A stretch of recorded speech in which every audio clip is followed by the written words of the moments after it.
Hey, I'm Dave, and you're listening to another episode of Dying to Listen podcast presented by the Disc Golf Dyers Guild. Today, we have a really rad dad, Rad Dad Dyes. So welcome, Gordon. Thank you for being on the podcast. Thank you so much for having me, Dave. I really appreciate it. I love what you do in the dying community and what you do for the community and getting this content out there, highlighting different dyers across the nation and so across the world, heck, you know. Yeah, well, thank you for the kind words, because it still seems surreal to me that people actually listen and pay attention to the Dyers Guild. But anyways, I'm assuming you play disc golf by some of the discs in the background. I do, yeah. What got you into disc golf? So let's see. So I grew up in northern New Jersey, so real close to Warwick, New York. A little pro named Steve Brinster is from there. You might have heard of him. I don't know, but he was pretty instrumental in building the community up there, and that's kind of where I first started playing, not seriously or anything like that, just with friends and some of my cousins playing up there. But then went down to Lynchburg, Virginia for college, and I was always an athlete in high school, and in college I did track and field, so wanted to keep myself moving, do different things like that, and disc golf just kind of seemed like a really fun thing. I grew up throwing lids or regular frisbees, so that seemed like the next natural progression for me, and so I've been playing now for probably about 15 years, seriously playing in tournaments, maybe half, a little bit more than that. And then now I've kind of dwindled on tournaments and focused more towards TDing and dying and different things like that. But yeah, so just been playing for quite some time now, probably almost half my life. But I love the sport, kind of keeps that competitive fire alive, so to speak. But nice. I'm really bad at math. What is 15 years ago from now? Like what's the actual year that you started playing? That's going to be, it's 23. That's 2008. Oh, wow. 2007, 2008, yeah. Nice. What does disc golf mean to you, and why do you keep doing it? I know you kind of mentioned it, but why do you keep doing it? So yeah, like I said, I think it started for me as like a fun thing, then turned into a, competitive, sport for me to kind of keep that fire alive. But now it's just kind of, I've got involved, in most recent years, I've gotten involved in my local club down here. I was president of my local club for a year and kind of TDing events and running local events, unsanctioned things. But just, trying to get more people, and I think grow the sport is kind of thrown around there a whole lot. But what does that really mean, and how do people do that? And, you do that at the local level, right? You start trying to get juniors into it. You start trying to get people that maybe have never heard of the sport. So we're really lucky down here to have a wonderful community that kind of all works together. We have, building a lot of courses. We're really close to Bedford, Virginia.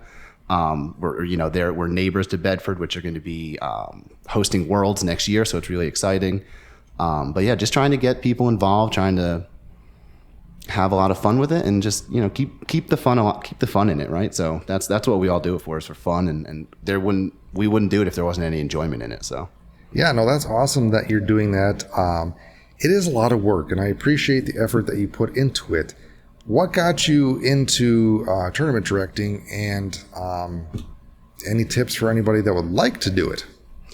Ooh, what got me into tournament directing? So I guess it's funny that, I kind of keep bringing it up, but I was a collegiate athlete. So we would go to track meets and oddly enough, tournament directing. And then I coached for a few years after that.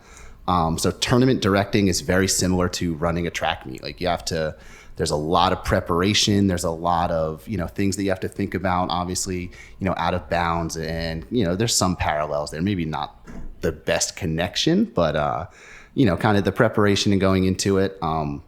So that kind of was just, again, one of those next steps for me in the sport of how can I make a greater impact. I wasn't lighting the world ablaze at MA1 or Open or anything like that. So I decided, how else can I help, or how else can I progress myself, and kind of got my TD certificate. And again, that's just through the PDGA. It's, I don't know if many people know this, but it's open book. So it's, not that difficult to get certified. And then if you want to get started, I would say if you want to get started as a TD, get involved in your local club, start, trying to maybe run a weekly, because that's probably the lowest level unsanctioned event.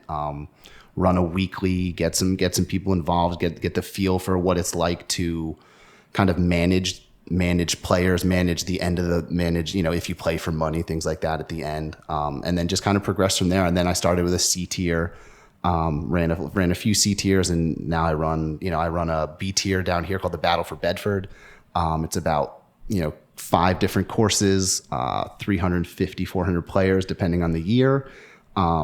And again, that was kind of handed over to me from Hunter Thomas over at Foundation Disc Golf. So I'm very appreciative for, what he kind of helped me get into the sport. And then he kind of guided me into what it takes to run a larger event. So yeah, just very lucky, and kind of, some things just kind of fell into place for me. So I feel very, very, very blessed and lucky to have that. So that's awesome. When did you start first TDing? Probably, I would say 3-4 years ago, probably. So 2019, 2020, just, kind of during COVID, when we had a little bit of lockdown, and that was kind of, I was home from work sometimes and able to focus a little bit more attention on TDing and getting everything ready. So yeah, I would say about 3-4 years ago. So nice. How many events have you run so far, if you could count offhand? Sanctioned events, probably 5 or 6. So not many, 5 or 6, but I kind of progressed fairly quickly. That sounds like I'm tooting my own horn, but again, I was very lucky in the way I fell into getting and having certain events. But then as far as like local events, I've run a lot of unsanctioned things. Obviously, being involved with the club, I ran my own weekly, sponsored by Rad Dad Dyes. So that was did that for a little while, just to kind of get my name out there, get some discs out there, and then again, just enjoyed it, and kind of just made that step. So again, that's awesome, and I honestly don't think people realize how much work it is to run any event really, but yeah. So it's a little bit of everything. It's marketing, it's sales, it's, you're trying to get sponsorships, you're doing business, is getting in that money, trying to figure out. And again, the PDGA is really nice. They have, the tournament manager is easy to use for the most part. So you kind of plug your numbers in, it'll spit it out. You can get more involved, you can get less involved. So it's it all depends on how far you want to go. But yeah, it's tricky. You can run some events and it'd be easy, but it may not be the most, the greatest event, or you can kind of put your all into it and you can run one heck of an event. So yes. Well, thank you for your efforts on that. Thank you. But why we're here, disc dyeing. What got you into disc dyeing? Oh, so I was trying to think back of earlier, when I knew I was coming on, when I dyed my first disc. And I think it was when I was in grad school. So this has got to be 2016, 2014, 2015. I had picked up 2 star. It was a leopard and a T-bird from Play It Again Sports. And one of them had like a terrible, barbed wire marker around it was a used disc, barbed wire marker around the rim. And I was like, this isn't my style. I picked the disc.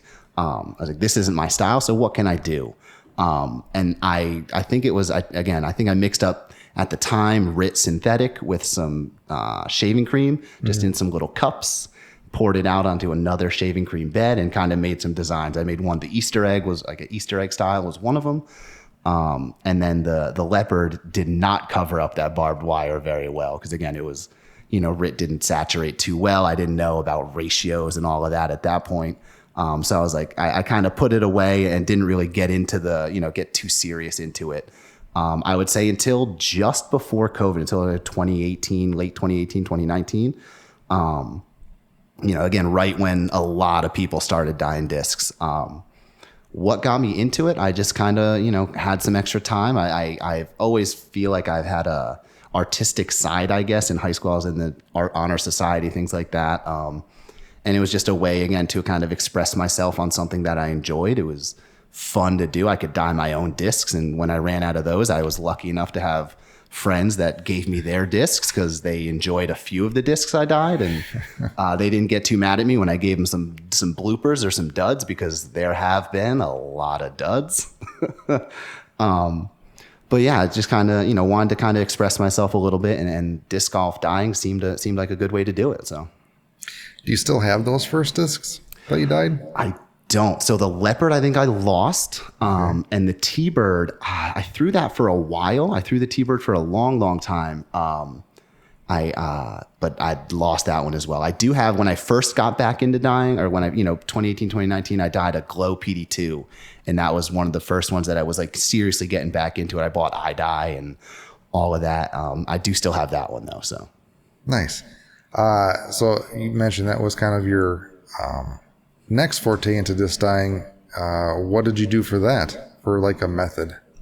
So I think I kind of, like what was my first method of choice for dyeing discs?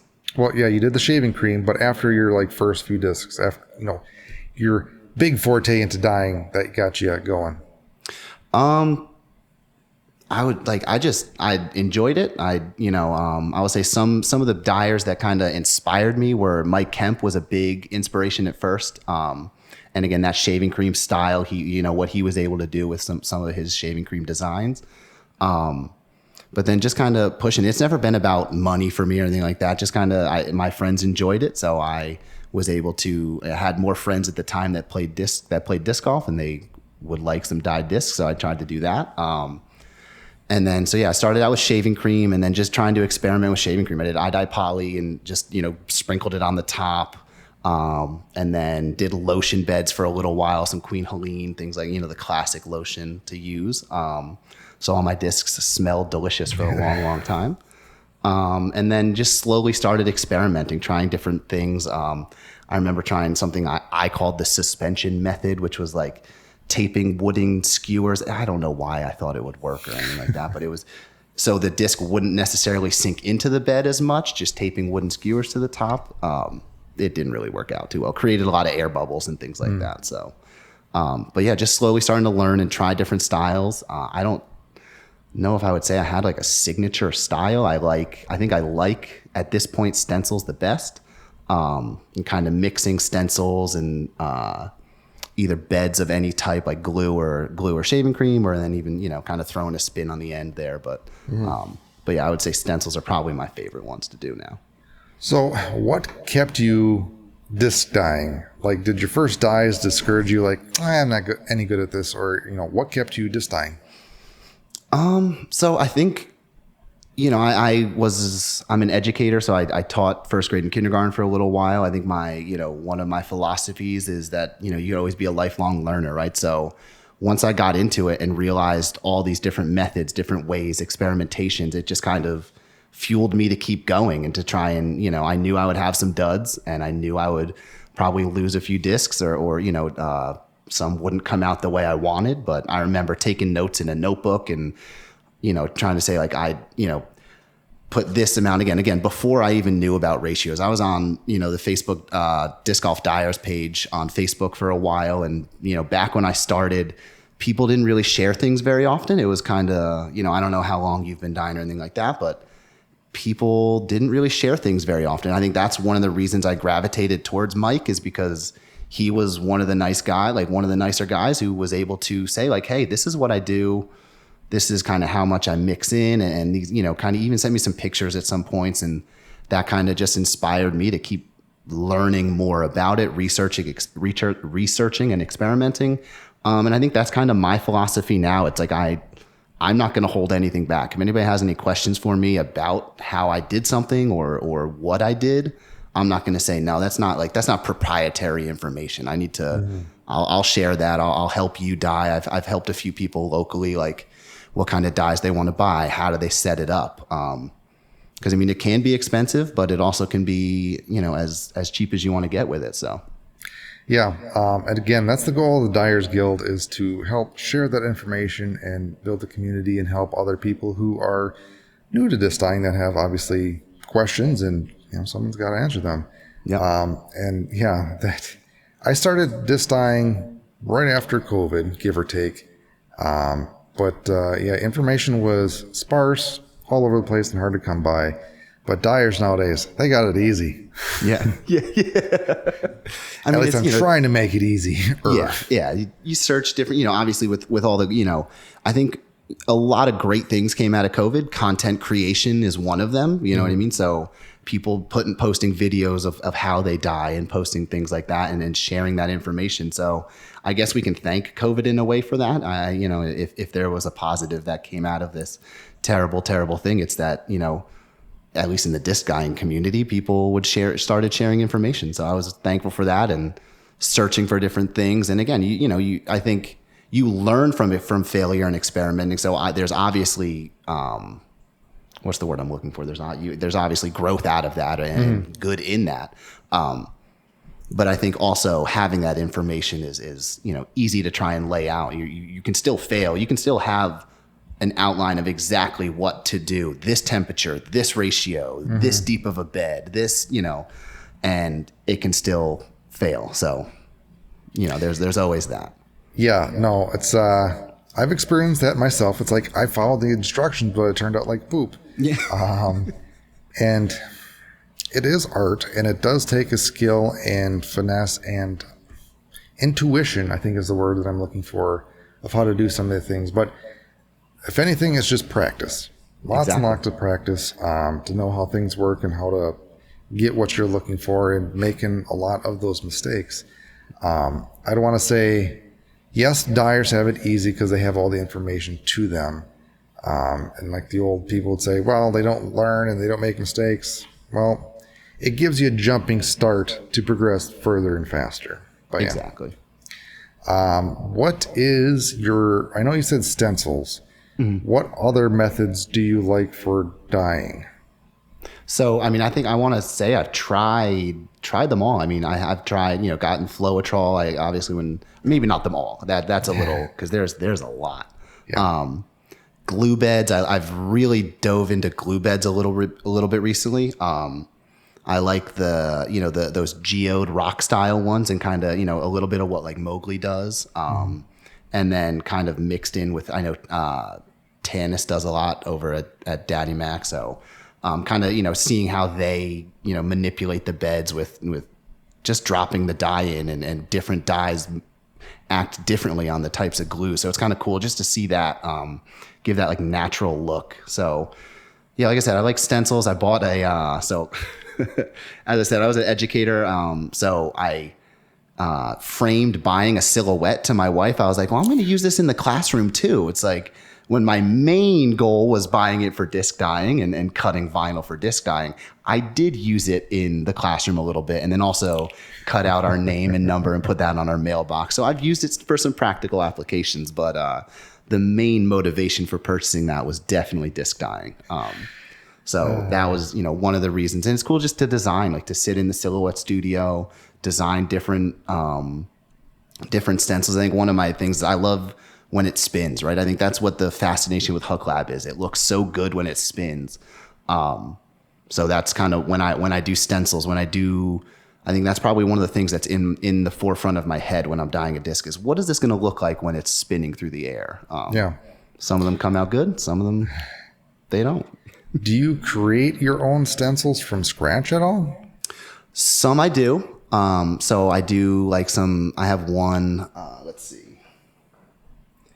This is one I just kind of like played around with a little bit. There we go. Hold it up here. There we go. Yeah. So kind of just played around with that. Just, different shapes and different angles and things like that, cutting things away. And I have one that I do like a pinwheel. It looks like a pinwheel I've really gotten into. I've sat on that one for a long, long time and just couldn't think of how to use it, or didn't want to put it on a disc, which is for some reason never used it, but then finally just started using it recently and love the way it looks, love the way it spins. So yeah, it's pretty cool. So nice. So the Dyers Guild, trying to build up a collection of original artwork for dyers to use on their discs, so they don't have to necessarily grab some copyrighted material. Yeah. But if you would ever want to sell some of those on the site, we can talk. Sure. Let's do that. Sure.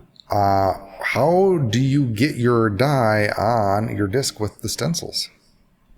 So a few different ways.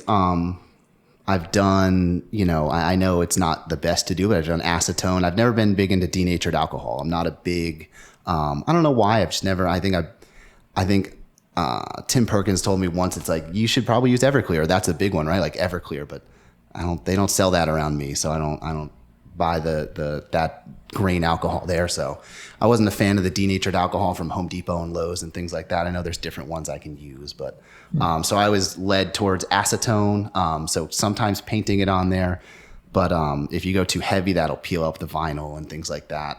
So lotion is what I use. So Queen Helene, I would usually put that on the top. For some reason, I don't know if it, in recent dyes, it's gotten runnier. I don't know if they changed something in the Queen Helene, if it's just because it sat in my garage for a while, kind of broken down a little bit. But I've used Lubriderm, I found, as a thicker lotion. I know it's a little bit more, kind of a little bit more expensive than the Queen Helene, but try to use it sparingly. And that I've actually found like I can reuse. If I lay over like a layer of black, I can scrape it off if it's too much on, or, different things like that. I can kind of sometimes reuse that, but lotion is probably my favorite to put on stencils, or again, just flip it over and put it on a bed. So yeah, not a lot of people that I know use lotion for the black part of the stencils. So I was not a fan of so hot dip. I used hot dips for a little while.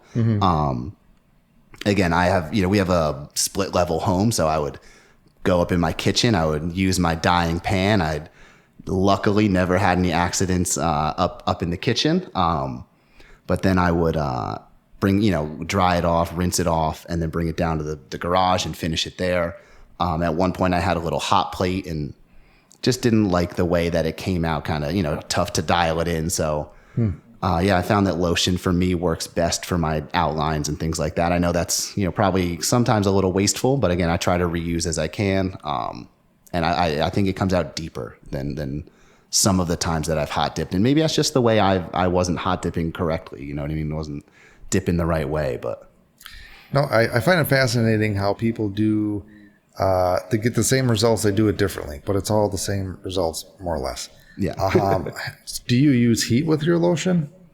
So I have, so what I'll typically do is I will, so I use either like lids or, pie pans, like 9-inch pie pans. I will put a little bit of water in the bottom. So kind of turn it upside down, put a little bit of water in the bottom, usually hot water to start. Obviously it'll cool down over time. Then I'll either float that disc on top or push it down so it kind of suctions to the bottom a little bit. And then I'll lay my lotion on top, either using a foam brush or like a Q-tip or something like that. Excuse me. And then I'll put another lid on top, like upside, right side up on top to kind of keep the water from evaporating, keep the moisture in there because lotion will dry up. And then, I'll usually, I used to have like a halogen bulb lamp that I used for a long, long time. And then I got into heat lamps. So I'll usually just like turn my heat lamp on a little bit and kind of put it on that way. I've recently started experimenting more and more with the heat and the lotion. So how long do you let it sit for? If it's no heat, usually 8-9 hours overnight. Like I'll do it at nighttime, wake up in the morning. If it's with heat, sometimes 4 or 5 hours will do it for me. I know I've seen some people and that's the thing, like different people say different results. Like I've seen some people say, yeah, I get my lotion results in an hour or 2 hours. And I just am curious as to how that, I guess you heat it up enough and I don't know. I've never found out how to do it that quickly, but. Yeah. Well, my philosophy is nuke it because I want it done faster. That's right. Yeah. And I know a lot of people have done dehydrators. Do you use a dehydrator? I recently got into a dehydrator. You should join the dehydrator cult because boy, howdy, it is nice for multiple reasons. I will iterate those reasons. You can, I got like a 9-tray dehydrator, but I can fit 5 discs at a time in about the same spot that I could fit a heat lamp. So there's that. Yeah. More discs in the same space. You can get consistent heat because you can dial in the temperature and it's going to be the same throughout. It's got a timer, so if you forget it, whatever, it's going to shut off automatically. So it's not a fire hazard, so you don't necessarily need to keep an eye on it as much. Really that and the consistency, like I mentioned before, really nice. It's multiple uses too. Like sometimes I preheat my disc before I do certain dyes to make the dye accept better. I use it to glue dry glue masks faster. Yep. Okay. Because it's dehydrating the glue. Yeah. So yes. Get a dehydrator. I might just have to do that. I've definitely preheated my discs under. I found like putter plastics and things like that. I know that I've dyed some of the UV buzzes that recently came out, and they're like that, like putter plastic. And I found if I preheat the dye, preheat the disc, it takes a whole lot better. So yeah, that's, I've never thought of doing it for other. I mean, I've done it for some other things, but yeah, maybe I'll get a dehydrator. Yes, just be the. I'll send you a few links. I'll try to find a way to swing it to my wife how I'm buying the dehydrator. We're gonna make some beef jerky. No, we're gonna make some dried fruit to be healthy. Yeah, only once though. Only once the first time, and then after use it for discs because I see people who use ovens. Yes. Do not use the same thing that you dye discs for food. No. Not good. No. Big disclaimer for that one. Yes. Don't do it. Bad. But reusing the lotion after the stencil, that's an interesting concept. Yeah, and it's probably me just being a little heavy-handed sometimes, you know what I mean? Because when I do it thinner, you see it dries up sometimes. And if there's a really good seal on the lids, every now and again, I'll be a little heavy-handed, but I'll just kind of like when I scrape it off, I scrape it into the cup, I mix it in, and then kind of if I'm doing a few discs at a time, I have a bottle. But if I'm doing just one or two, and I maybe ran out, I'll just mix it in a cup and then kind of put some Saran wrap and save it. So. Yeah, I mean, it's black, so you really can't mess up the color. Exactly. It'll just make it better as it ages, Yes, like fine wine. Yes. This eye dye black is 1 year old. Yeah. The vintage. Disc dye sommelier could be a thing, Have you noticed, which I'm assuming that you have, that the lotion dries out faster on the edges? And have you ever had it dry out on the edges versus the center and had some weird discoloration? I have not noticed that it dries faster on like the edges of the disc. Well, just the edges of wherever you lay it down, because typically it's thicker in the center because that's where all the Google Gop is, and like you have like a fine point of a stencil or something that you just have like a small dab of lotion. Just kind of going through, yeah. And maybe I have not found that. Maybe that's, again, just me being heavy-handed. And again, with the Queen Helene, it used to like would leach out off the disc. So I would have that sometimes. I guess it would, gravity would do its thing and would leach out into the water. So I'd have, I'd open up the top and I'd see just black water underneath. And thank goodness I wrapped the dyes down because it doesn't affect the bottom of the disc, which is good. Or wrap the vinyl under.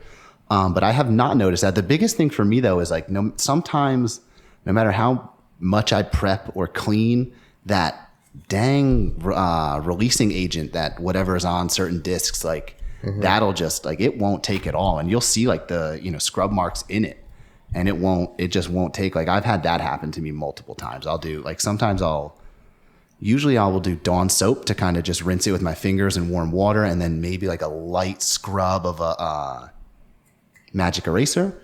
And then sometimes I don't know what it is about like MVP glow discs a lot. And I will have like these weird spots where it just won't dye. So I've had to go down again, and sometimes it takes, sometimes it doesn't. I don't know what it is.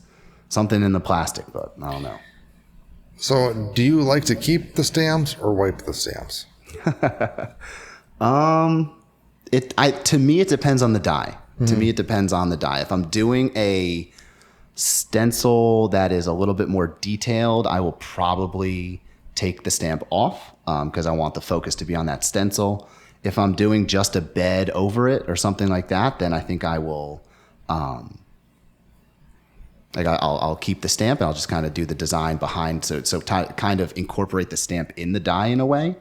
And then sometimes I like to get a little funny with it. I dyed when the essence first came out, the thing that came straight to my mind was water is the essence of beauty, like from Zoolander. So I wiped everything. I wiped the Discmania stamp off, the flight numbers, all that, but kept essence, and then dyed like that saying with a little Ben Stiller head on it. And then I had an Echo DD3. I have an Echo DD3 that I kept the little like circle on. And I put the Lorax. Lorax is my favorite book growing up, one of my favorite books to read to my students at the time. And it was an orange disc, so it seemed fitting to put a Lorax kind of leaning on that little that little thing. So I don't lean one way or the other. Kind of, if it needs to be wiped, it needs to be wiped. If it doesn't, then we'll let her stay. Yeah, I like people that incorporate the stamp in clever ways, of which you did, which is awesome. How do you wipe the stamp off the disc? What is your method? So I typically just use acetone. I've tried brake clean, and I think it was maybe a few brake cleans that I tried just didn't take well. And I mean, not good for the environment. I was out in my driveway spraying brake clean into my driveway. Don't do that. Yeah. Don't do that. So now I'll just use acetone with either cotton swabs, like makeup swabs, or cotton balls. And one thing I do beforehand is I pop it in the freezer for about, I don't know, maybe 10 minutes, 15, if I forget about it, 2-3 hours, you know what I mean? So go in and get some ice cream later and, I had a disc in there, you know? So, but that I've really felt, because one of the things that I found was reds, blues. Red for the most part is the worst. No matter how much you try to scrub, it'll just quickly disperse into the disc. And for a long, long time, I feel like that was one of those things that maybe I just didn't ask the question, or people never really found out. But again, one of those things that was like popped up on the group, and I was like, I'm going to try that, and it's genius that it works. And I mean, it makes sense, right? It closes the cells or the pores up or whatever, and makes it easier to wipe. So definitely freeze your discs before you wipe the stamps. Yeah, reds are definitely they will stain blacks, purples. Blues too, like shiny metallic blues. Yeah, definitely noticed that. So the reason I ask is how you clean or wipe your stamps is, did you do the same method to the discs that had those issues that seemed like they weren't taking dye all the way? Because usually I clean my disc 90% of the time. I wipe the stamp anyway, so I use acetone, so that cleans it pretty good. But the stuff or the dyes that I want to keep the stamp on, I use isopropyl alcohol. And I've never really had any or as many issues with that as it seems like other people have had. And so the ones that I've found that issue with, honestly, are blanks. So I am lucky enough to work with foundations. Sometimes they'll give me some discs to dye, and they'll give me some of the blanks that they get. But then that's when I try that. You know, I usually clean it. My process is warm water, some Dawn soap, just kind of scrubbing it with my fingers. And then maybe I'll throw, most of the time I'll throw either wipe that soap in with the dry or with a magic eraser, or wait till it's all clean and then use a magic eraser after. But I don't, and maybe I will use acetone on my blanks. Maybe that's the way to do it. So yeah, I feel like acetone, it really gets it, and it changes the texture sometimes. Like it gets more gummy. You can definitely feel too. Like I've definitely felt like you can feel you can feel when a release agent is on a disc. Like it's a little slick, and you can feel when it's clean. It's got that a little bit grippier, and like you said, a little bit even gummier. So, and again, sometimes I feel like I've got it. Like I feel like it's all, but there's those little tiny spots that you just never know, they pop up. So, yeah. As far as the gummy feeling, so acetone can eat certain plastics. And I know I talked to a disc manufacturer saying not to use acetone on discs because it can eat the plastic. Yeah. And I wonder if that's what's happening. Obviously, the acetone isn't on there for a long time, so it doesn't melt, but it eats part of the surface away. Slowly, yeah. I know there's a lot of people that probably get into the science of why heating a disc makes the dye saturate better and get in there better, deeper, or quicker. I definitely am not, I don't know the scientific fact, but I would assume that, it probably does at least wipe that, that release agent, maybe the top layer off, or help, burn that top layer off to open it up a little bit. So kind of like a jawbreaker getting to the inside, I also heard another dyer say that if you use it too much, like too much acetone in scrubbing, it doesn't take dye as well, which I found quite fascinating. Yeah. So there's like a happy medium. Do you have a favorite disc plastic you like to dye? For a long time, it was Glow Innova, like Discmania Glow plastic. I don't know why. I really liked the way it took. I never had any Glow plastic that I did, and maybe it's just like the Glow dyes that I did came out like I enjoyed better. I don't know. But I've obviously, love white star plastic, that ESP, I guess, kind of style and things like that. So that you're going to get the most true colors. You're going to get the most true vibrancy out of your discs when you're dyeing on white. But glow is probably one of my favorite, because it's, again, my favorite to throw, favorite to dye. So, do you have a favorite glow disc that you've dyed? I do. It's one I pulled. So it's a Glow Colton Waco MD5. This was a half moon stencil. This was one of the ones I originally did with the stencil and then acetone. So this is luckily everything came up, kind of got a cool, like the yellow turned to like a golden brown. So it was kind of cool. So that's probably my favorite dye, the glow dye that I've done. So what did you do to help save the stamp on there when you did the stencil? So that was, that I actually put some painter's tape over it and then just laid the stencil over. So that obviously knew that wouldn't really, like, the bubbles in that area wouldn't matter that much. Because I knew I knew the style. I knew I was going to paint on it, right? So didn't really, I just worried about the edges. So burnishing the edges and peeling off different, like which ones to peel off at which time. But yeah, I just put some painter's tape over that at that time. So. Yeah, I've heard people using painter's tape, the transfer paper if it's not too tacky, and also paper towel. But yeah, I've not heard paper towel, but that's a good one. Yeah, I can see that working for certain things, but not others. But yeah. The colors on there were actually pretty, I guess, more vibrant and colorful than I was expecting on a glow plastic. Yeah, and this one, this was one I kept. And I haven't thrown it. I've thrown it once, so I admit I'll throw it once or twice. But I just like to look at it. I don't know, keep it in a box, pull it out every now and again. Just think, that one came out really, really good. And yeah, like I said, the colors came out. The red came out really great, the blue, and the violet. So I mean, that was all. Again, those were when I was just using dye, so I didn't do anything like that. But yeah, and again, I like how you incorporated the stamp on there as well. Thank you. Very nice. And speaking of colors, what are your favorite colors and or brand of dye? So I used to be a ride or die. I dye poly. I had great luck where a lot of others didn't. For some reason, I had great luck with turquoise. I had a few discs that I dyed with the turquoise that I really, really liked. But I've kind of moved to PCAD now just because I like the way that they store their dye. Those tins are really nice. I enjoy the fact that they seem to listen to dyers, so to speak, and they sell disc dye specific kits. They create new dyes. And one of my new favorite colors is shamrock from them. I love that pop, that green that you get from the shamrock. So I would say I dye turquoise and shamrock are probably my two of my favorite colors. So nice. Shameless plug, if you do want to try some Pro Chemical and dye colors, I have 1 tablespoon packs for sale. So they're very small sample packs because sometimes you just want to try out a color and not buy a large 1 ounce jar, or they don't have the kits in that small size. So got all 50 colors of Pro Chemical. Check them out. Dye. So yeah, check them out. Change your world. Yes. Do you have a must-have accessory for disc dyeing?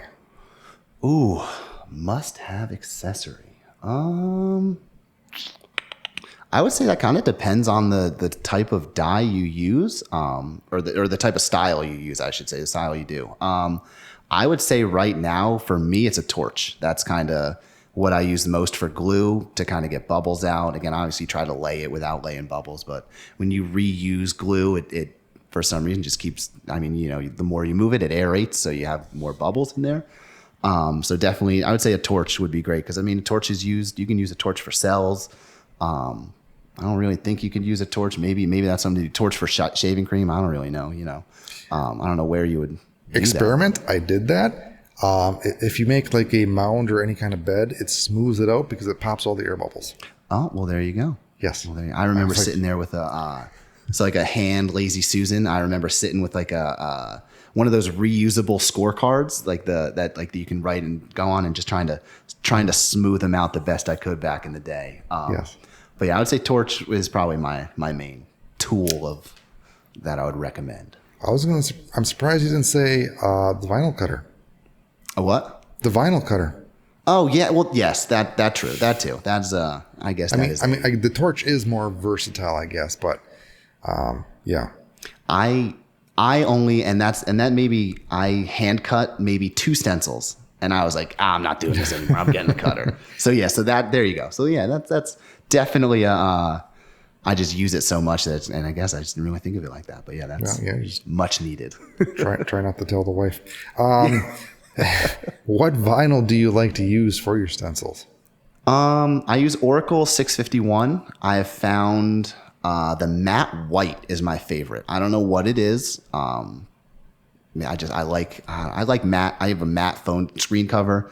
I just like I think it sticks better. That's probably not true, but in my head, I justify it. So yeah, I use the matte white 651 Oracle. I am a matte black guy myself. There you go. I do see where you're coming from with the matte texture versus the glossy.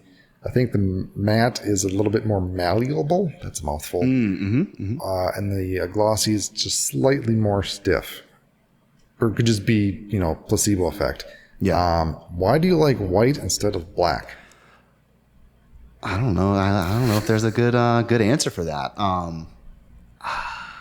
It looks cool when you peel it off. Sometimes you can see how the dye, I don't know. Yeah, I don't really have an answer for that. I just kind of gravitated towards white at one point and just.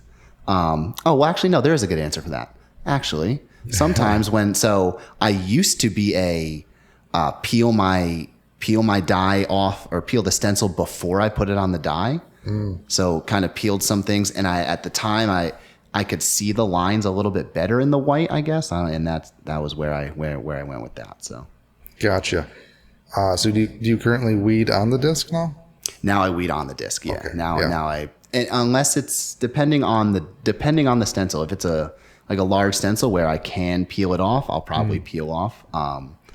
So one thing that I've tried to focus on in my stencils is either finding a stencil, and some they don't all work. So centering is obviously a big thing with stencils. So I don't really have a laser pointer to hang or anything like that, or a light table. I haven't invested in a light table. I know that's probably the number one thing I should get. But I will cut little circles in my dyes, and maybe it's just something about like loving the pain of trying to get it on there, fit it, and things like that. So are my discs 100% centered all the time?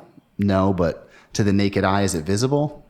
Probably not. So, So the $1 million question, do you take the vinyl and put it on top of the disc, or do you take the disc and put it on top of the vinyl? I take the vinyl and put it on top of the disc. Yeah, there you go. That's the correct way to do it. Yeah. Not the wrong way, Jory. I will say is if it's a clear, I know Jory does. He lays it down and puts it on. If it's a clear disc, I will probably do it that way, or if I can see through it, because that way I know it's centered. It's I can see it. If it's a opaque like star disc or a different color, I have some pens that like kind of wipe off. So I'll find the center of the disc, put a little dot on the top. I'll get a flashlight or something like that to give me some light, and then I'll just kind of again look through the hole that I create, lay it down, and then kind of flatten it out, get those air bubbles out. So. Have you ever tried a laser? No. I don't know why I haven't. So recently just got a cat, so we got a laser pointer for the cat. So maybe now I have a laser pointer. You have no excuse. I have no excuse not to try it. Okay.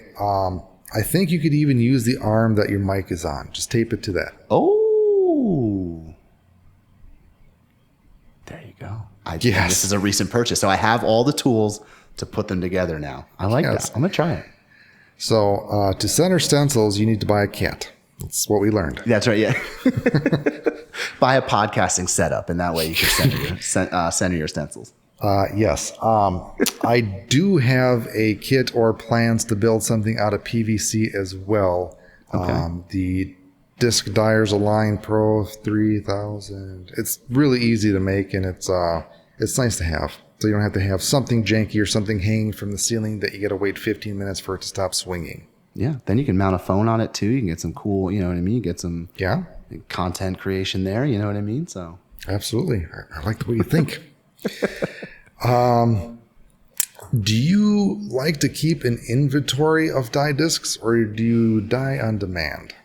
I dye on demand. I keep, obviously my friends will give me some discs to dye that they'll give me, 5 or 6 discs at a time. Say, get these when you can. Or if you're, I kind of go in and out of inspiration of times where I'm dyeing, like times where I'll dye a lot of discs, times where I won't. I'll go a week or two or more, even longer than that without dyeing a disc. I don't know what it is. Sometimes it just when the inspiration hits, you know what I mean? Yes. But I do not necessarily keep discs on hand. I dye like my personal collection and my backups that if somebody asked, hey, do you have a dye disc? Well, hey, I got these. You can buy some of my backups. And I'll refill when I need to. But no, usually I will just get discs. And again, I'm very lucky. I get some, I have a deal, not necessarily a deal, but a handshake deal with a retailer that they give me some discs, they pay me, and I, give them the dye discs back. So works happy for both of us. So it's nice to, again, a few of those where that was the first time I've dyed discs at like a mass, like got 20 discs at a time to dye. Usually it's 1, 2 at a time, things like that. So kind of figuring out and trying to make my ratio of good dyes to maybe not so good dyes a little more leaning towards the good side. So that's something I've learned and tried to work with on dyeing multiples at a time. So what lessons have you learned with, mass producing these dyes, and what techniques did you use for those? So for a lot of them, I try to, so again, that plays in, I think the styles that lend more towards dyeing a lot of discs and obviously trying to be resourceful is glue. You can reuse glue, so you can lay down a bed, dye a disc, pick it up in a few hours, and then you can just throw more dye right on top, either similar colors or colors that work together. Floetrol, you could do a cell bed. You can just then add more or just kind of poke around with some silicone a little bit more and kind of reuse that a few times, 3-4 times maybe. And then obviously spin dyes. I mean, spin dyes is endless. For me, it's just, it's nice to sit down, put it on the record player. Again, in high school, I loved getting like with clay on a wheel. So to me, spin dyeing is very, very similar. The centering is kind of in that wheel, no pun intended, in that wheelhouse. So I think spin dyeing is therapeutic for me in a way, because it's just, you're there. You got your Q-tip, you got your paintbrush, you got your dye, and you just go ahead. I think it's the closest to painting. Obviously, we have acetone painting and lotion painting, but you see that spin dye right away. So, but those three, I would say, for mass producing are my recommendations. I don't know. Who am I to recommend? But, that's probably what I would do for. Probably the most convenient and easiest and things that make the most sense. Yeah. So for spin dyeing, I feel like this whole podcast is just an advertisement. Do you have Dave's spin dye jig rig? So is yours the 4.1? Yes. Right? Yeah. So I did have that for a little while, and I think it was my 3D printer. It didn't work very well. It didn't. And again, I was working on some 3D printing things, so I just had to tweak some of the things. So I did for a little while, and then it warped, and it didn't work after a little while. So now I've kind of just haven't printed it again. But I've just kind of, I'm just a classic, throw it on there and go for it. So, you can say it's shitty. I don't care. It's not. It wasn't. It was definitely user error. 100% user error. Settings on the, whatever. I didn't make it close enough. 3D printing is in and of itself is an art. So. Yeah, I wonder what version you have, because I know I've tweaked it over the time for the tolerances for the blocks and the things. Either way, if you would like one, I can send you one for free. Oh, well, I mean, I'm not gonna ask, but if you are gracious enough, then sure. I mean, I would gladly take one. It's a really hard sell. Yeah. Here's a free thing. Well, I appreciate that. Thank you. Yeah. What record player do you use for your spin dyes? Ooh, good question. It's a belt driven, at this point, just an old one or a random one I bought off of bought off a Facebook Marketplace.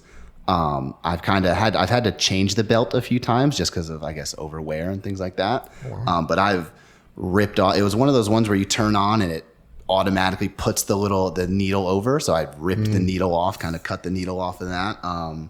And at this point, you just turn it on and it spins. It's not adjustable speed or anything like that. And I don't get too crazy with my spins. Just kind of lay down some colors. I've recently got into glue masking with my spins.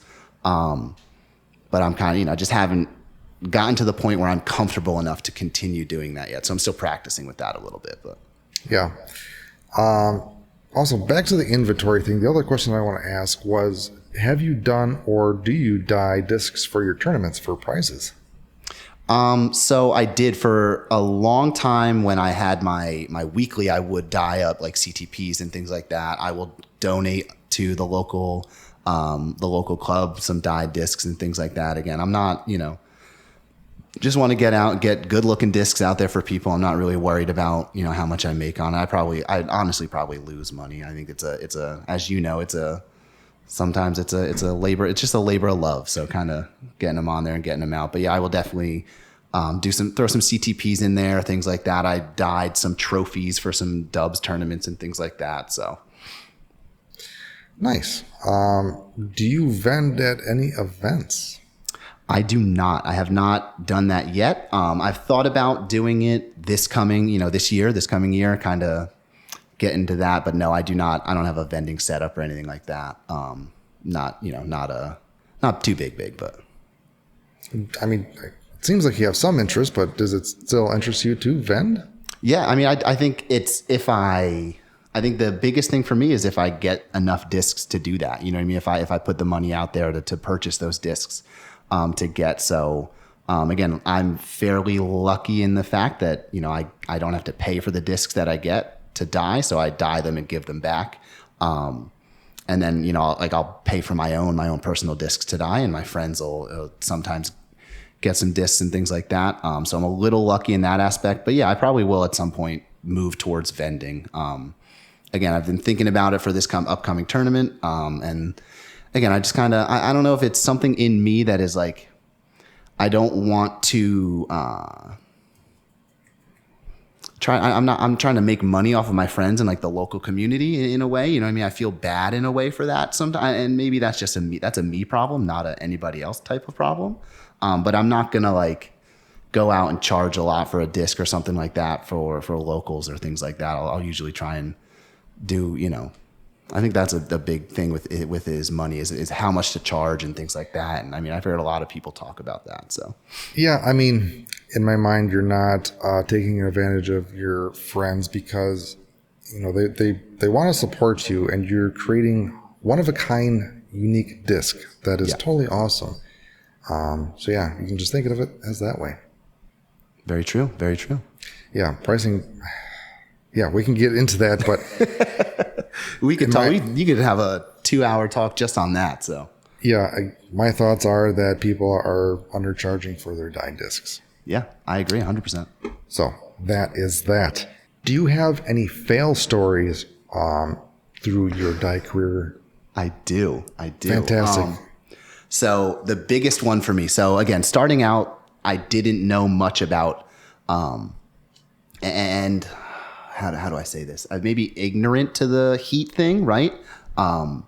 So when I first started out, I would put my discs on, I would dye on charging plates. We had some leftover, you know what charging plates are? Like charger plates for setting a table. It's a fancy decorative plate that you put underneath your regular plate.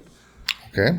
And for some reason, it was shallow enough to where I wouldn't have to waste a lot of lotion, wouldn't have to, lay down too much, and it wouldn't really sink in because the rim, the depth in the rim was just the size of the disc, so it didn't really sink down too much. So I would use those, and I would put them in my basement.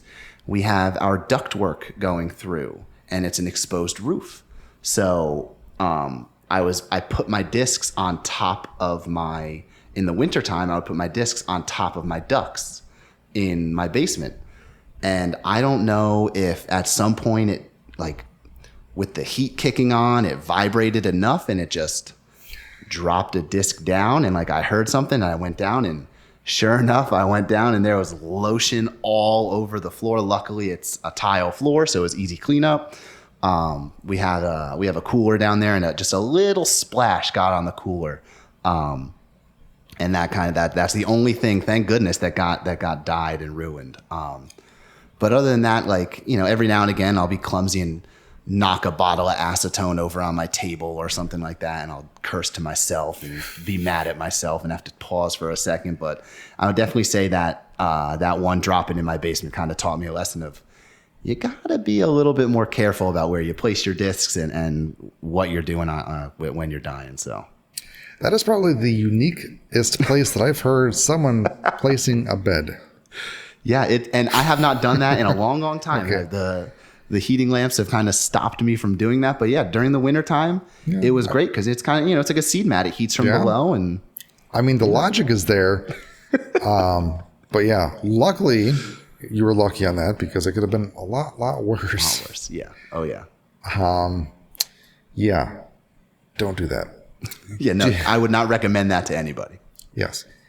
Do you have any tips or tricks that you would give either beginner disc dyers or the veteran dyers out there? Just dive in. I mean, don't be afraid. I think that's maybe I've tried a lot of different ways. Some lend more to my skill set, some don't. But don't be afraid to fail. I mean, that's, I think, one of the scariest things, and that's why maybe some people didn't share things, because you want to go through that to learn, like we talked about earlier. But don't be afraid to fail. You're gonna understand you're gonna have some bad dies, and you're gonna have to go through a few bad ones to get that first good one. But that's just gonna give you that motivation to keep pushing. And then just buy a kit, buy your teaspoon kit that you sell, and then see what colors you like and kind of lean into it. Start out with one style too. I started out with shaving cream and then slowly added to my repertoire. I know there's a few tips right there. It's 3 or 4 rattled off, but find the colors you like, the dyes you like, and start out with one and kind of slowly build what you do. No, that's great advice. Yeah, again, we do have kits on the Dyers Guild website. We're building up those kits, and we're also you buy the kit, you can follow along with the video of exactly how to do that specific dye method. So, yes, there's no reason for you not to start disc dyeing. Right. Exactly. Not at all. The first step is just doing it. That's right. You'll enjoy it, unless you put your bed on top of an air duct. Air duct, and it falls, and all hell breaks loose. If you were to start disc dyeing again, is there anything that you would do differently knowing what you know now? Probably start with glue. I think that, to me, I started with shaving cream, and that's not to say that my shaving cream dyes aren't some of my favorite. I think you can, how do I want to put this? If there were like glue is your medium, there are X amount of different ways. Like some of the most different ways you can just plop glues on, like plop it like a geode dye. You can manipulate it. You can put it under a stencil. There's a lot of different ways you could use glue. You can put lotion on top of glue if you're really feeling froggy. So I would say I would start with glue, and just be conscious about reusing it, because you can reuse it. So that's one of the big things. And when you say glue, are you specifically mentioning clear glue? Yeah, so clear glue beds is what I think I would start with. And I tried some white glue beds in the beginning, and the way the dye dispersed on the top just didn't work so well. So clear glue is definitely the way to go. Yeah, I would recommend that as well, to start with clear glue, because you'll be, I don't want to say happier with the results that you get. Now, shaving cream, it's probably the easiest thing to get into, because all you need is shaving cream, powder dye, and a disc, and you can have something. Clear glue, you need to have mix the dye with acetone and have some containers, but yeah, I don't want to steer you away from shaving cream, because that's a good intro. But glue beds, if you're willing to spend a little bit, like you said, you got to have the containers, got to have the acetone. But yeah, definitely, I agree. You'd be happier with your dyes with shaving creams or I mean glue bed. So Yes. I'm just going to make this a giant ad. We have all the supplies on the Dyers Guild website. hey, it's your podcast. There's nothing wrong with that, man. Yes.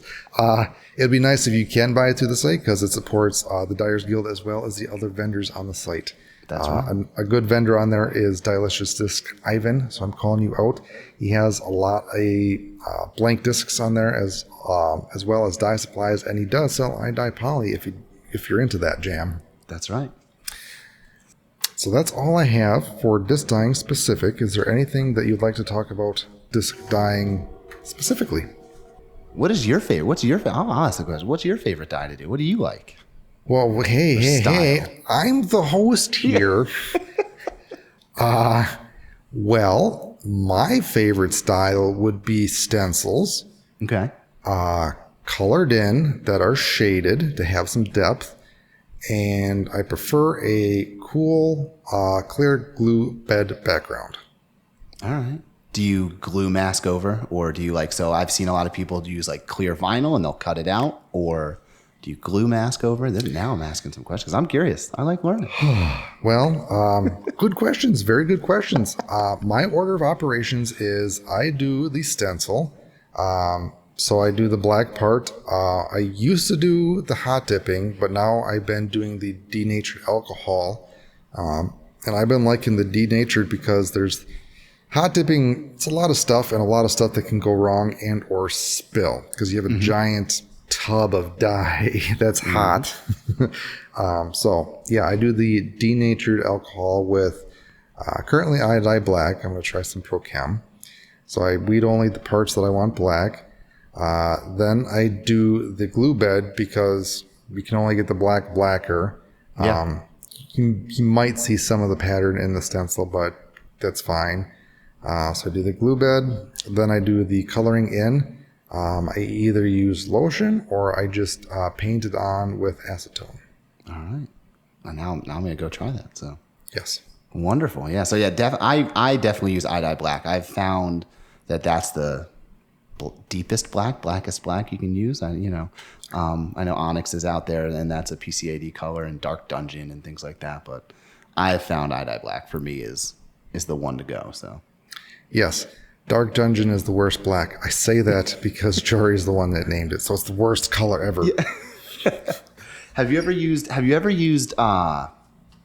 gunmetal iodine? I used to have, or a silver gray maybe, or is that what it is for iodine poly?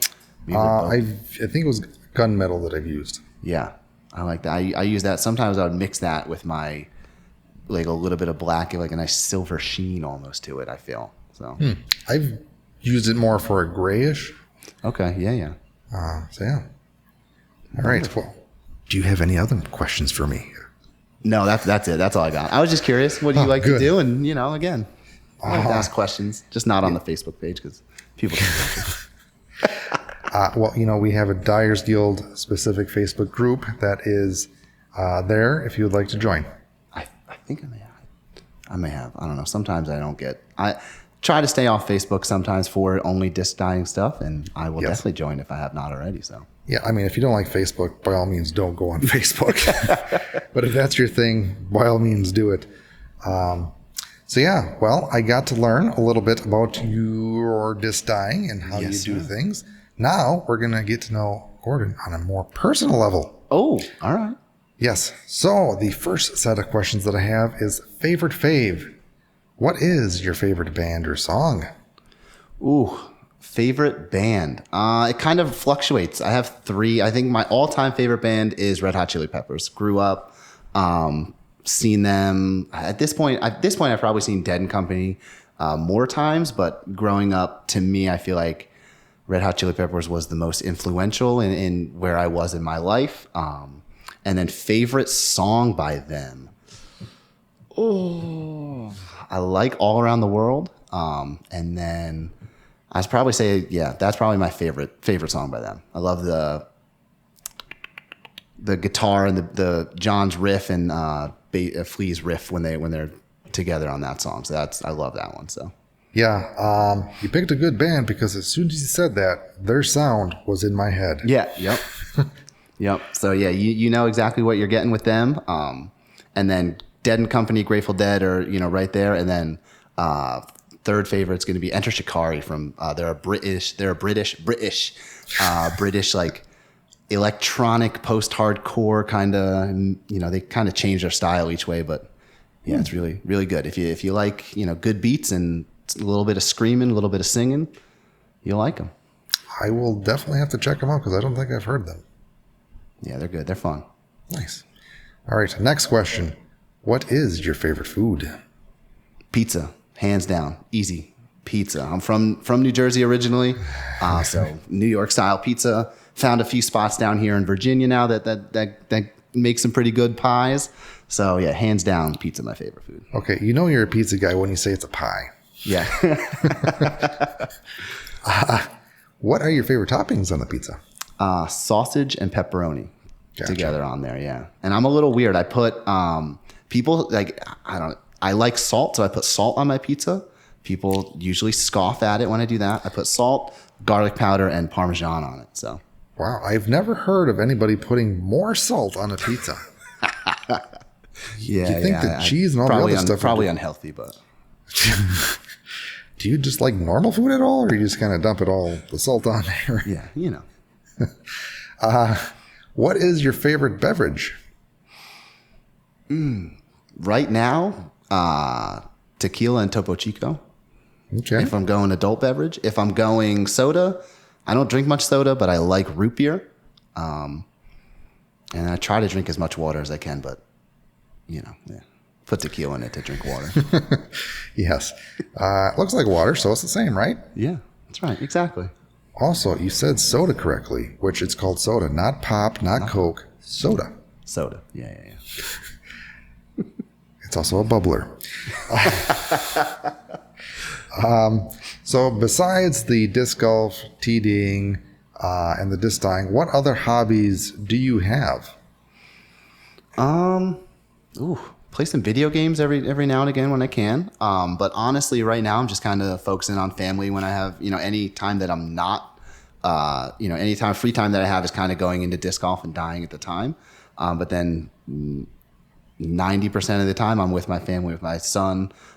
He turns 4 at the end of this month, and we have another one on the way in 3 weeks. So any day now, I got another son on the way. So yeah, that's kind of where I'm at. So best of luck and congratulations on that. Thank you. Good thing we scheduled when we did, because after, I don't think you'd have any energy.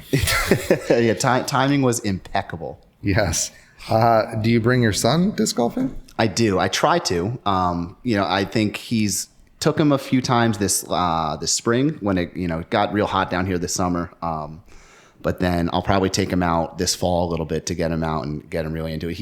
We play in the backyard. I got a few baskets in the backyard. He loves throwing towards the baskets and things like that. So have some lightweight discs for him. But yeah, I try to take him out when I can. So yes.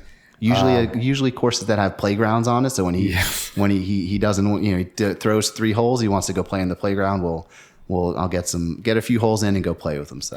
Yes, you got to bribe them with playground and snacks. Exactly. Yeah. Also, you've dabbled in 3D printing. Yeah, so I dabbled in 3D printing for my job. So I was a kindergarten teacher, or a first grade teacher for 2 years, kindergarten teacher, and then moved up to what's called an ITRT.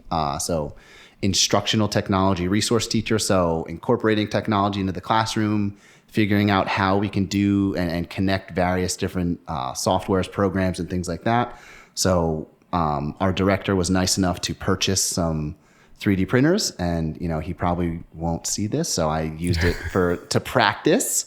I used it for some personal things, just again to practice, get the.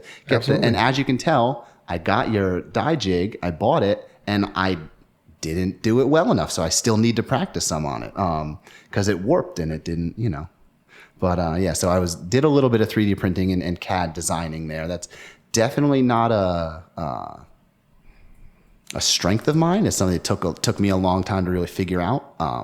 But it's fun to play around it and kind of, again, a little artistic in that aspect of what can you make and different things like that. So yeah, I kind of bought my 3D printer on a whim just because I wanted to learn something new. another new shiny object. But Yeah. it's provided very useful for just various things. Like, okay, a part of my vacuum cleaner broke. I'm going to model it and print it. Ta-da! Yeah.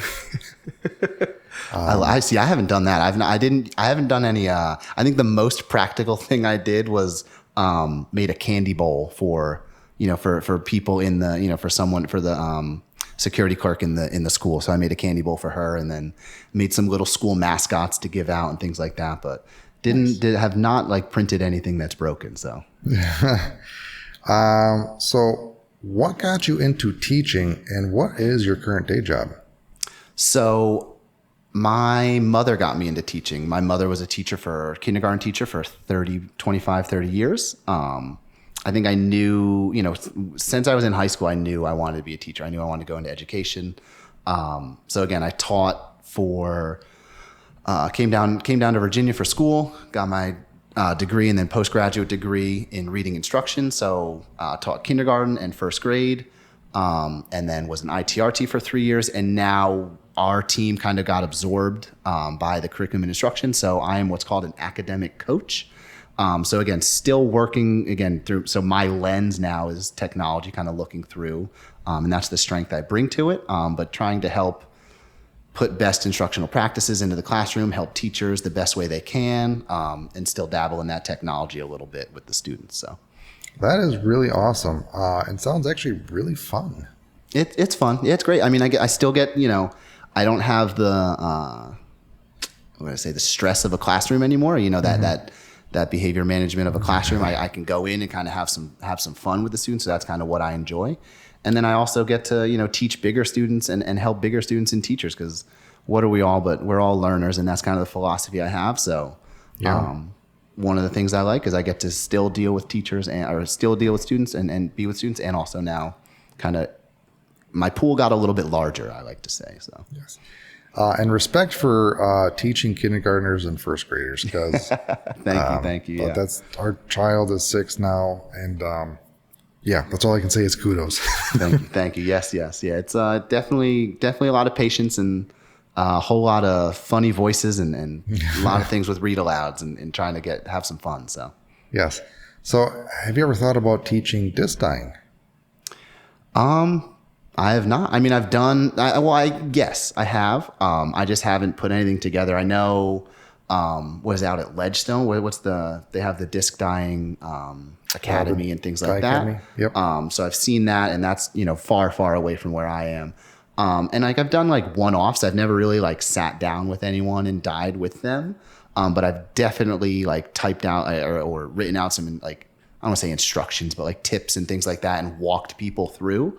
And sent pictures. So it's something I would like to do. I mean, if the opportunity were to arise.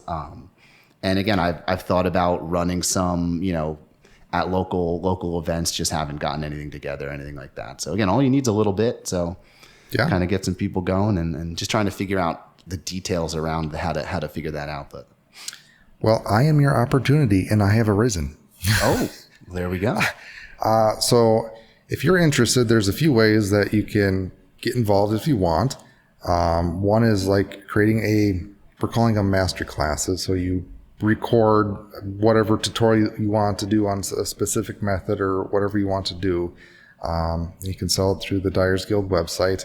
And I guess this will be the first time announced on the podcast is we're doing a DyeCon, a dyeing convention.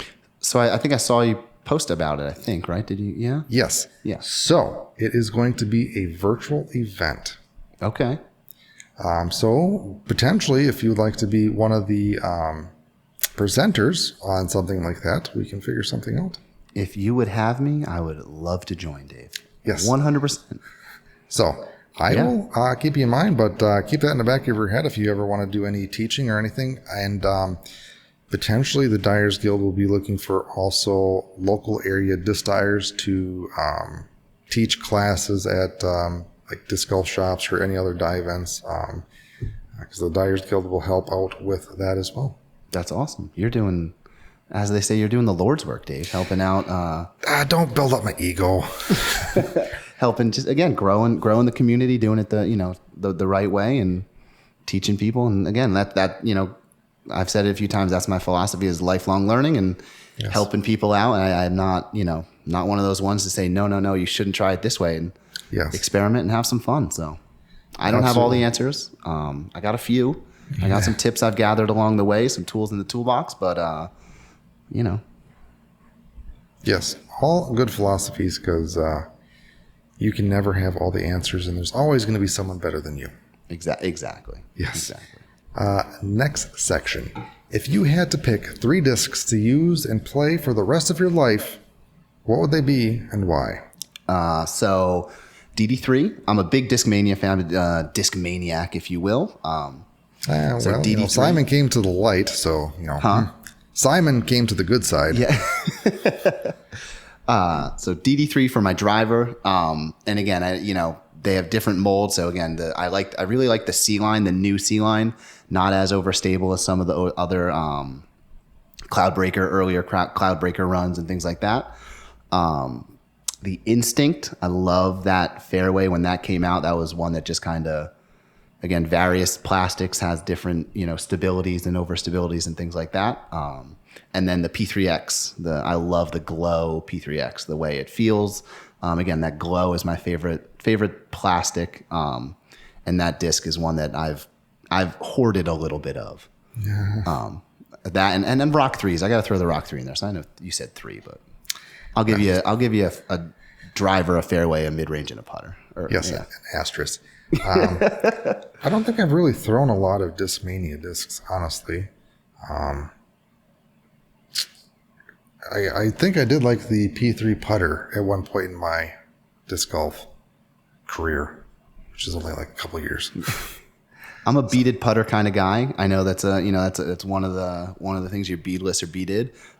Definitely a beaded putter guy. I throw links, putt with links, and then P3Xs. So anything with a bead. Judge. I love the feel of a judge. Don't throw it very often, but I like the judge. So yeah, beaded putter guy. So. Righto. All right, next section. What has been your favorite course that you've played and or favorite hole? So again, growing up, I love Breakwell Steel in Warwick, New York. That's one of the courses I would say that's my, quote unquote home course, where and then I played Fox Run recently, and I loved that up in Smuggler's Notch. Played Fox Run. That's the one. Yeah, Fox Run. Loved that one. But I like any course really that makes you, challenges you. If I come out of a course and I'm, shooting plus 15, plus 20, I know there's room for improvement, and I know I just got my butt kicked and I want more of it later. I might not do it for another week or two. But there's a course down New London Tech down by us. It's very lucky to have that, a Paul Macbeth designed course. So it was really, really kicks your butt. So I really like that one. But I would say my all-time favorite is Breakwell Steel. It's got 2 tee pads, 2 baskets for every hole. Immaculate. They do a wonderful job of keeping it up and constantly trying to improve it. So yeah, I would say that's probably my all-time favorite course. Nice. And favorite hole, anyone that looks like what I call like a Bambi hole, just when you're standing on the tee pad, you have a lot of green out in front of you, maybe some mountains in the back. You see the basket real small down there. So yeah, anything that's just a picturesque. I like disc golf courses that look good. I feel like I'm going on a hike and getting some beauty out of it. So yes, I've never heard a hole or some. I never heard a scenery called a Bambi before, but I instantly get what you mean. Yeah. Yeah. So then now Yeah. Store that one away for use later. Yes. Well, I want to go see a Bambi hole. What the fuck is that? Oh, okay. Do you have any courses that are on your bucket list that you'd like to play? Ooh, Northwoods Black.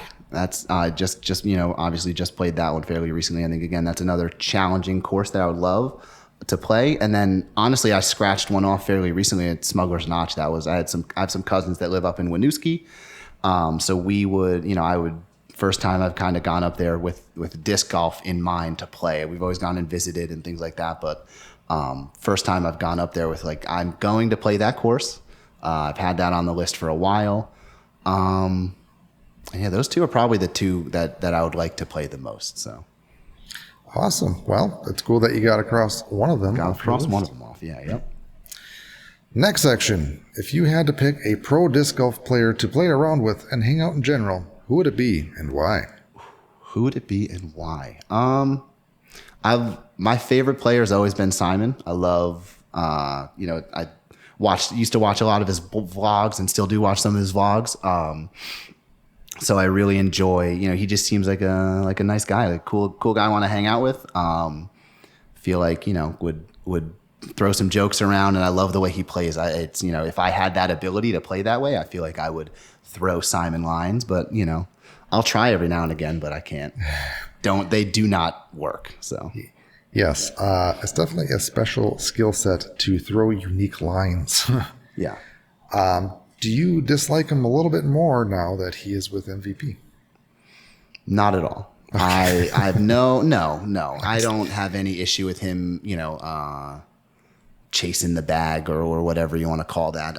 He did what was best for his family and what he thought was best for him, and I'm sure that is the best move for him. You know what I mean? I think that pushes companies to want to get better and to want to do more, and maybe that's something that Discmania can learn from, or that hopefully he made the right choice and he feels like he made the right choice. But no, I don't dislike him anymore, or don't dislike him because of the switch that he made. So yeah, if anything, it makes me like him more. You're an MVP guy. I'm gathering, huh? Yes, I am a fanboy. Why? I don't know. I mean, I recently switched out my entire bag to MVP/Axiom because, it's not the player, it's the discs. That's right. Fun fact, I still suck. I just like MVP/Axiom in general. The names that they have, I like the Overmold, Below Technology School. Yeah. So I used to throw the Crave a lot. Okay. So I used to throw like a lightweight. I had 155, some lightweight Craves that I absolutely loved. And then the Defy I threw for a long time. And I kind of likened that to the Destroyer DD3, that overstable driver mold. I had the Da Vinci stamp ones for a long time, and I'd really liked that run of Defies. And then those are probably the only Axiom MVP that I've thrown. So heard great things about the Envy, but I've never really thrown one. So I'm just trying to think. No one asked me this question. What are my three favorite? Maybe they have. I don't know. But yeah, what are yours? Now, we've already started with me asking you some questions. So. Well, it would be a proxy putter in Neutron Soft. Okay. And or Neutron Soft and Eclipse 2.0. That's a mouthful. It's a glow plastic that's a little bit more malleable. Squishy. Yeah. Then a Fission Crave. Okay. I think I have a 148 Fission Crave.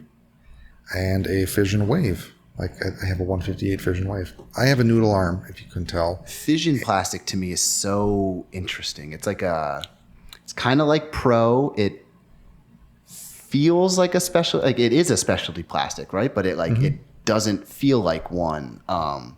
And dyes surprisingly well. It doesn't feel like it would dye well, but it does. So Fission to me is one that I never threw, but once I got my hand on it, I was like, this is very intriguing. Yes, it has micro bubbles in the neutron plastic to have more gyro effect and more weight in the rim. I didn't know that. So now if it does that, I don't know, but it's lighter. It's like the lighter disc. I feel like I can actually get the flight numbers out of it. If I throw a normal weight wave, it just crashes and burns for me. So that's all right.